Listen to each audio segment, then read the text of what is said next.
السلام عليكم أحبائي، صحة وسلامة وجمعة مباركة عليكم وعلينا يا رب. واليوم حبينا نكون وياكم ونسوي هذا الكوكيز الطيب، وهي كوكيز الشوفان. أكيد راح تتابعون الفيديو وراح تشوفون ما هي المقادير وما هي المكونات اللي احنا نحتاجها بهاي الكوكيز اليوم.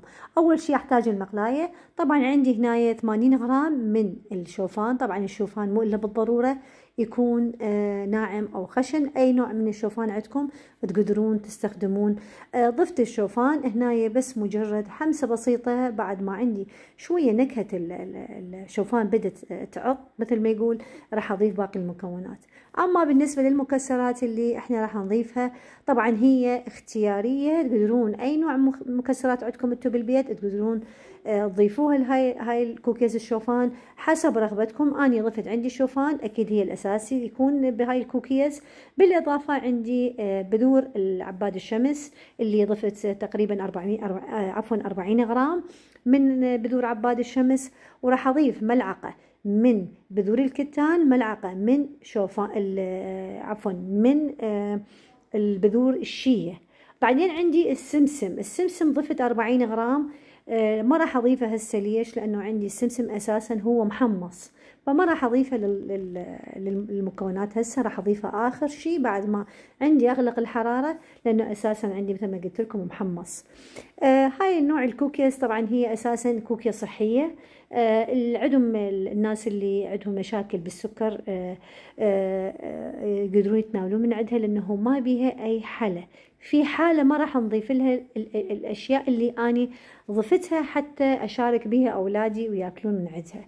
إذا في حالة تسووها لكم تقدرون تستغنون عن الحالة اللي أني راح أضيفها، وأكيد راح تشوفون ما هي المقصود. ضفت كل المكونات هنايا، وشفتوني ضفت عندي السمسم.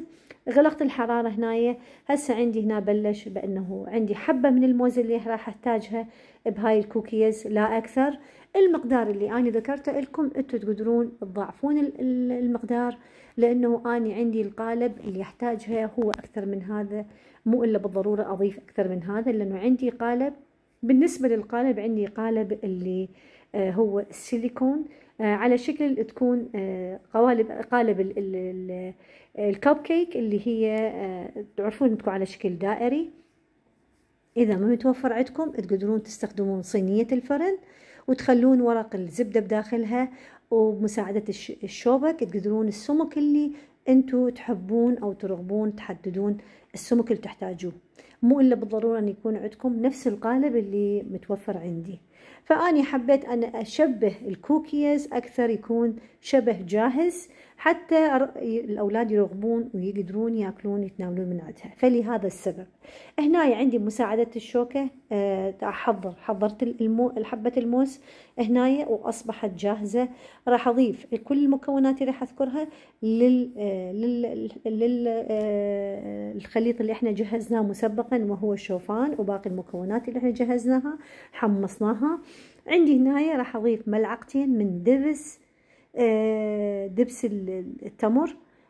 بالإضافة راح أضيف ملعقة من العسل. إذا ما عندكم دبس التمر تقدرون تضيفون دبس العنب. وفي حالة قلت لكم إذا تسوون للأولاد أو إلكم ما يحتاج تضيفون دبس التمر، بس تخلون العسل حتى يكون صحي أكثر وما يكون بيه سكريات أكثر من اللازم حتى لا يضركم. فهنا ضفت ملعقتين وضفت ملعقة من العسل، وأخلط كل المكونات لحد ما عندي يجهز.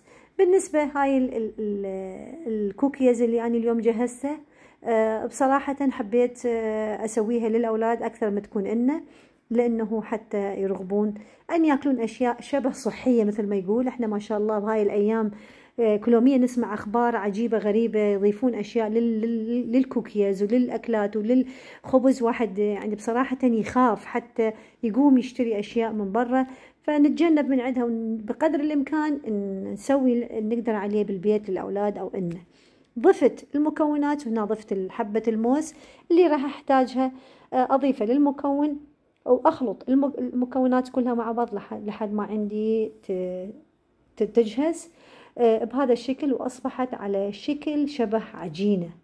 هنا عندي مثل ما قلت لكم القالب اللي عندي سيليكون. راح أخذ كمية من الخليط اللي جهزته، أضيفه بكل الأماكن اللي يحتاجها بالقالب بصورة متساوية. وأكيد راح عندي بمساعدة الملعقة، أو حتى لو عندكم استكان يكون بس سطح القالب، تعدلون العجينة بعد ما ضفتوها للقالب، مجرد مسحة بسيطة من الزيت بس، مجرد اسما. هو طبعا ما راح يلتصق لأن القالب أساسا هو سيليكون، بس أنا لباب الاحتياط حتى عندي مثل ما يقول بعد ما عندي يجهز تكون عندي بعد ما يجهز يبرد عندي الكوكيز، اثناء ما أجي أطلعه من القالب يكون عندي كامل ما يتكسر، يكون أفضل. لباب الأمانة يكون أفضل. فهنا راح ضفت المقدار الكافي لكل الأماكن هنا بصورة متساوية، وراح بسطح العجينة راح أساويها، وأكيد راح تشوفون. بالنسبة للتزيين طبعا هي اختيارية حسب رغبتكم، تقدرون تحبون تضيفون النوتيلا الشوكولاتة، اي نوع تحبون تضيفون على سطح الكوكيز مالتكم للتزيين. طبعا هذا مو اجباري، هذا اختيار انتم حسب رغبتكم. طبعا انا ضفت كمية من النوتيلا، وراح ضفت كمية من زبدة اللي هو احنا نسميها الفول السوداني. طبعا بس مجرد هيك اضيفها على كل الكوكيز، كل كوكيز اضيف عليها كمية بسيطة، ما راح ما يحتاج انا اساويها. اثناء ما تدخل للفرن لمدة 10 دقائق بالحرارة راح تذوب، راح تغطي سطح الكوكيز اللي احنا اليوم جهزناها. بالنسبة للفرن لازم يكون الفرن عندكم على حرارة 200، يكون 10 دقائق لا أكثر، وبنفس الزمن يكون أعلى ولا أسفل. في حالة ما متوفر عندكم الفرن اللي موجود بالبيت ما يكون أعلى ولا أسفل، يعني يكون شغال نفس الزمن، تقدرون تخلون سطح يعني 5 دقائق تشغلون الفوق والتحت هم 5 دقائق، أو خلينا نقول كل الوقت نسويها 15 دقيقة حتى نتأكد بأنه عندنا جهز بصورة صحيحة. بس أنا اللي عندي الفرن أقدر أشغله بزمن واحد الأعلى والأسفل. فعندي هنا يشوفوا بعد ما جهزته راح أضيف التشكيلة عليها، راح أدخله للفرن درجة حرارة 200 لمدة 10 دقائق أعلى والأسفل نفس الوقت. بالنسبة للمكونات راح أعيد لكم إياها مرة ثانية. 80 غرام من الشوفان، 40 غرام من السمسم، 40 غرام من بذور عباد الشمس، ملعقة من ملعقة من الكتان، ملعقة من بذور الشيا، وعندي هنايا الملعقتين اللي ضفتها دبس، وملعقة من العسل. هو هذا كان اليوم وصفتنا، وإن شاء الله راح تجربوها، وإن شاء الله راح تعجبكم يا ربي. وأكيد بعد ما يجهز راح تشوفون شكل النهائي. وتحياتي، يوم سعيد عليكم وعلينا يا رب.